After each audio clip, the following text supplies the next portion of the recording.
हा बोल. मला ना कापूस निघल्यावर सोन्याचं गंठण करायचंय. अरे सोना चांदी काय करती संसारात, सोन्या जायचा नवरा आहे तेरे घरात. अहो सोनू पप्पा ते मला काही माहित नाही. आपल्या शेजारीनं करेल 2 तोळ्याचं, मला 2.5 तोळ्याचं गंठण करायचंय. 2.5 तोळ्याचं सोन्याचं. अगं शिवकन्या, तुझ्या जवळ इतकं सोनं असताना बी तू नुसतं सोनं सोनं सोनं करत राहती. येडी होती काय ग सोन्यासाठी? अहो सोनू पप्पा माझ्याकडे कुठं सोनं आहे? मी सगळं बाजारचं तर घालते.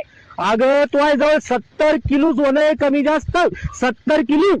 70 किलो? मग को सोनू पप्पा कुठे येते 70 किलो? मग हे काय दिसलं का तुला? 70 किलो सोनं, जिवंत सोनं आहे, जिवंत सोनं. सोन्याचे पप्पा म्हणते मला. कशाचे? सोन्याचे. सोन्याचा आहे मी. हो का? उगा तुला किंमत कळत नाही म्हणून. मग चला सोबत सोनाऱ्या दुकानात, मला त्याच्यातला 2.5 तोळे काढून द्या. मी फक्त सोनाराच्या दुकानात किंमत नाही ग.